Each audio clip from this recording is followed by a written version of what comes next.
Alrighty, let's spin the globe and see where we land. Don't forget to say stop. Where do you think we'll land? It is the United Kingdom.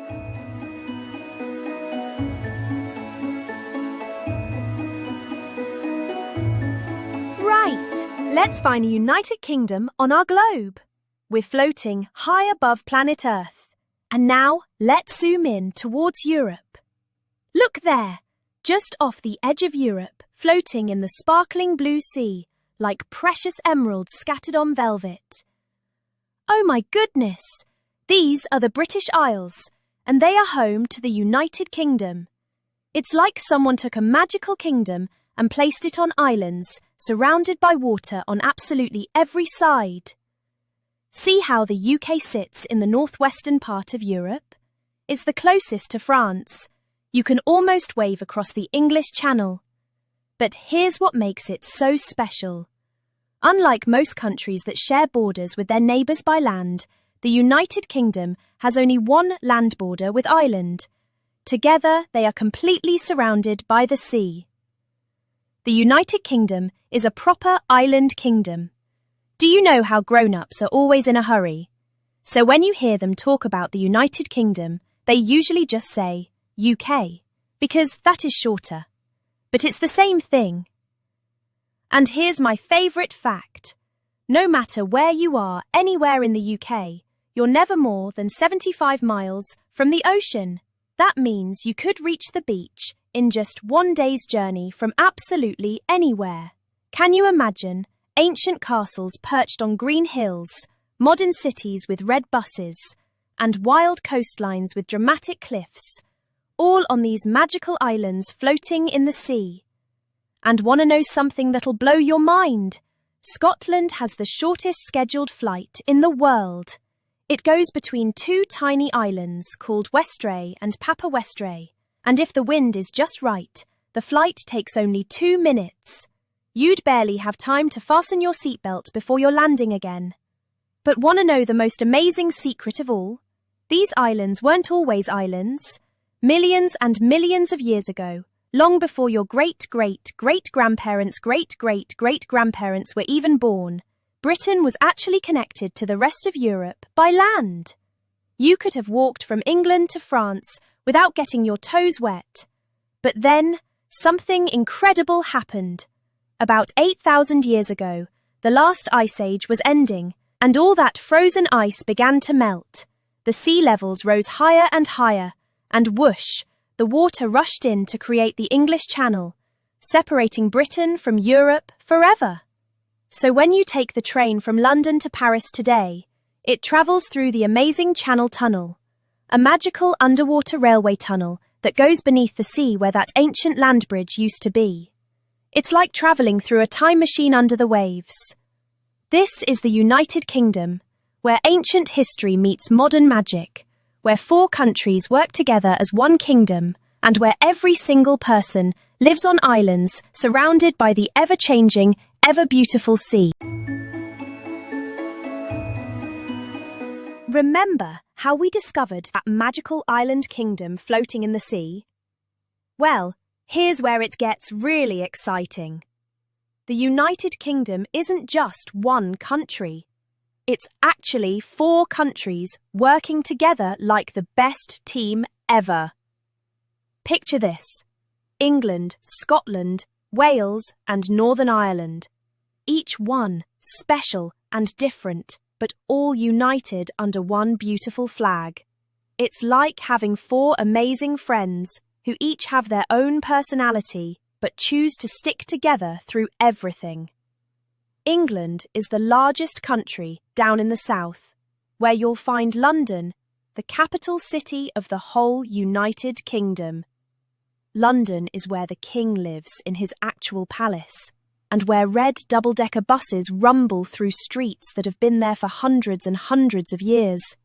Scotland sits up north, with its wild mountains and mysterious lochs. That's what they call their deep, dark lakes.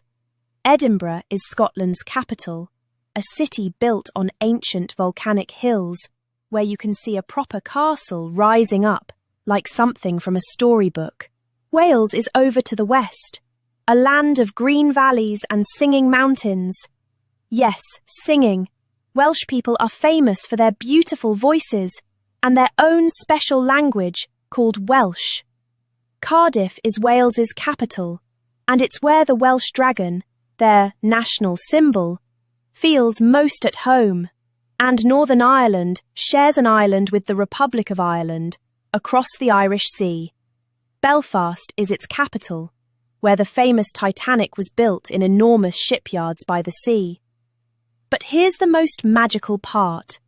Even though these four countries have their own traditions, their own accents, and even their own languages, they all share the same flag. Remember that beautiful Union Jack we saw? It's actually 3 flags layered on top of each other. Like a friendship bracelet made from flags. Long, long ago, England and Scotland were separate kingdoms that sometimes squabbled like siblings. But then something wonderful happened. The King of Scotland also became the King of England. He thought, if I'm king of both countries, we should have a flag that shows we're united. So he layered England's Red Cross and Scotland's White Cross together. When Ireland joined later, they added Ireland's Red Cross too. That's how the Union Jack was born, friendship woven into one flag. Today, from the Scottish Highlands to the English countryside, from Welsh valleys to Northern Irish shores, children grow up knowing they're part of something special. 4 countries, each proud of their own traditions, but all working together as one united kingdom, under that beautiful flag that tells the story of how different people can become one family. Now that we know how the UK works, let's walk around and see what it actually looks like every day. Picture this. Everywhere you look, ancient history is living right alongside modern life. You might see a 900-year-old castle sitting proudly on a hill, and right below it, a busy motorway with cars zooming past. It's like stepping into a time machine that decided to stay put. The countryside is so wonderfully green. All that famous British rain makes everything grow like it's been touched by magic. Rolling hills dotted with fluffy white sheep, stone walls winding through fields, and tiny villages with cottages that look like they've popped straight out of a fairy tale. And the houses. Oh, you'll love this. In British cities, many houses are built in rows like books standing on a bookshelf. They're called terraced houses, and each family gets their own front door painted in their favourite colour, bright red, sunny yellow, ocean blue, making whole streets look like rainbows. Want to know why? About 200 years ago, when lots of people moved from farms to cities, clever builders built these houses all joined together, sharing walls to keep everyone warm during chilly British winters. Each family got their own cosy home, but close enough to their neighbours to become best friends through the walls. British children walked to school wearing wonderful uniforms, blazers with special crests, shirts with ties, and jumpers in their school colours. It's like every child belongs to their own special team. And in London, they travel on those famous red double-decker buses. Imagine sitting on the top deck, looking down at the ancient streets below.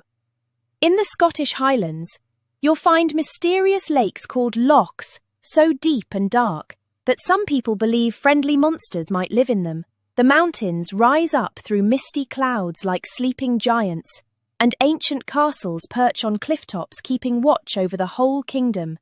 Welsh valleys are filled with the sound of singing.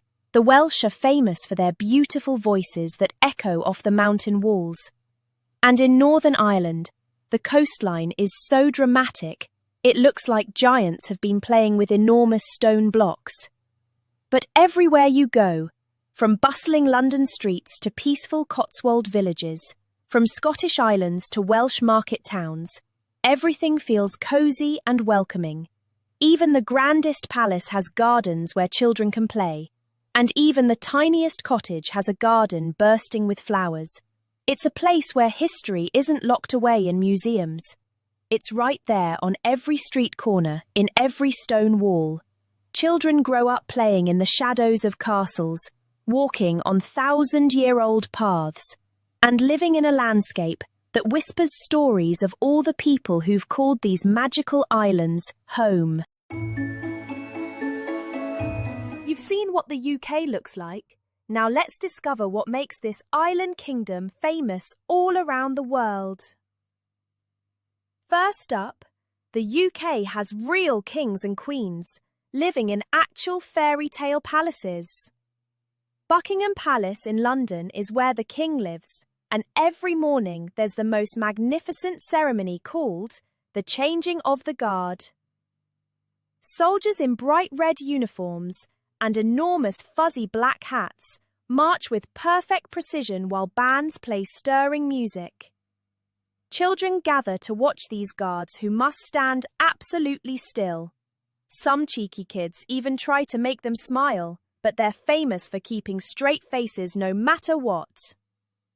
And speaking of royal treasures, the king has the most incredible dollhouse at Windsor Castle.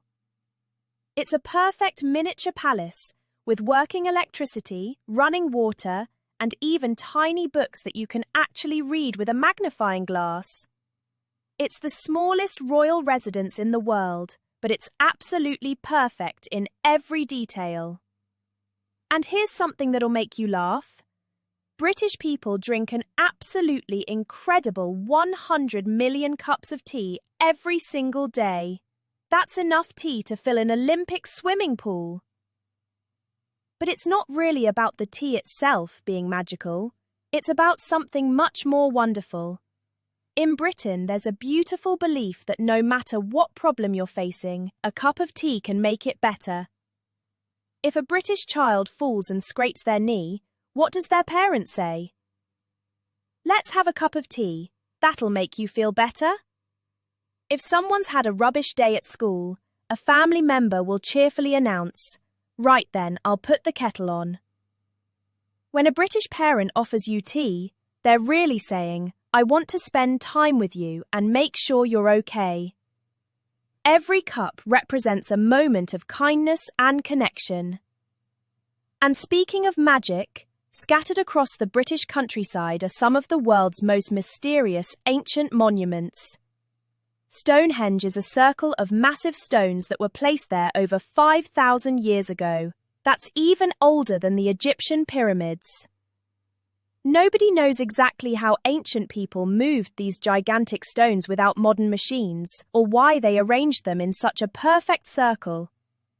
It's one of history's greatest puzzles. And here's one of the most wonderfully bonkers British traditions. In Gloucestershire, people actually chase a wheel of cheese down an extremely steep hill. The cheese gets a 1-second head start, then brave, or perhaps slightly mad, people tumble and roll down the hill after it. The first person to reach the bottom wins the cheese. It's been happening for hundreds of years, and it's exactly the sort of delightfully daft thing that makes Britain so special. The UK is famous for its weather too. And by that, I mean it's famous for having every type of weather possible, sometimes all in the same day. British children learn to carry both sunglasses and an umbrella because you might need sunshine protection in the morning and splash through puddles by tea time. British stories aren't just about Harry Potter either. Britain also gave the world Shakespeare, a brilliant writer who created amazing plays about kings and queens, magical forests with fairies, and brave heroes that people still love watching hundreds of years later.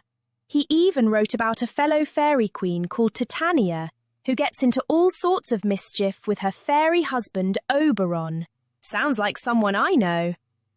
Then there's James Bond, a super cool secret agent who drives incredible cars, uses amazing gadgets, and goes on thrilling adventures to save the world. And Sherlock Holmes, the world's most famous detective who can solve any mystery just by looking at tiny clues that everyone else misses. It's a country where the most famous things, from red buses to royal crowns, from afternoon tea to ancient stone circles, are all woven into the fabric of daily life. making every ordinary day feel just a little bit magical. You've learned what makes the UK famous. Now, let's discover the official symbols that bring this island kingdom together. The most important symbol is that beautiful Union Jack flag we learned about. The one that tells the story of 4 countries becoming friends. You'll see it flying from Buckingham Palace, waving at schools, and filling football stadiums. When British children see their flag, they're seeing cooperation and friendship woven into red, white, and blue. The national anthem is called God Save the King, but here's something clever. When Britain has a queen instead of a king, they change the words to God Save the Queen. When it plays at ceremonies or sports events, everyone stands very still and quiet, showing respect for their monarch. British children learn this song at school, and hearing it makes them feel connected to their history and traditions. The UK has real crown jewels, the most incredible sparkling treasures you've ever imagined. They're kept safe in the Tower of London, guarded by special soldiers called beefeaters who wear magnificent red and gold uniforms. The most famous crown is called the Imperial State Crown, and it's covered with over 2,800 sparkling diamonds, plus emeralds as green as spring leaves, sapphires as blue as the deepest ocean, and rubies as red as roses. One diamond is almost the size of a chicken egg. I'd love to try that on one day. Although the crown is so heavy, it weighs as much as 2 bags of sugar that when Queen Elizabeth II was young, she had to practice wearing it by walking around the palace with it balanced on her head. She even wore it while reading newspapers to get used to the weight. Each of the 4 countries has its own special flower symbol.